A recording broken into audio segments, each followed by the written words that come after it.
ہم کریں گے ہر مظلوم کی حمایت۔ السلام علیکم ناظرین، میں ہوں حورین فاطمہ اور آپ دیکھ رہے ہیں حمایتی نیوز HD چینل۔ نظر ڈالتے ہیں آج کی اہم خبر پر۔ لوڈر مزدا کے سامان کو آگ لگ گئی، فائر فائٹرز نے آگ پر فوراً قابو پا لیا۔ نیو لاہور روڈ گیگے والی اسٹاپ کے پاس لوڈر مزدا میں رکھے ہوئے سامان کو آگ لگ گئی۔ آتش زنی کی اطلاع ملنے پر ریسکیو اسٹیشن سے فائر وہیکلز اور حاجی والا سے ایمبولینس جائے حادثہ پر پہنچ گئے۔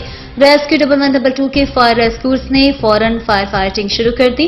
مزدا ڈالا میں پیچھے پڑے ہوئے سامان کو لگنے والی آگ پر فوری طور پر قابو پا لیا گیا۔ مزدا ڈالا لاہور سے سامان لے کر ناروال کی طرف آ رہا تھا کہ نامعلوم وجہ سے اچانک اس میں موجود سامان میں آگ بھڑک اٹھی۔ اب تک کے لیے اتنا ہی۔ مزید خبروں اور اپڈیٹ سے باخبر رہنے کے لیے دیکھتے رہیں حمایتی نیوز HD چینل۔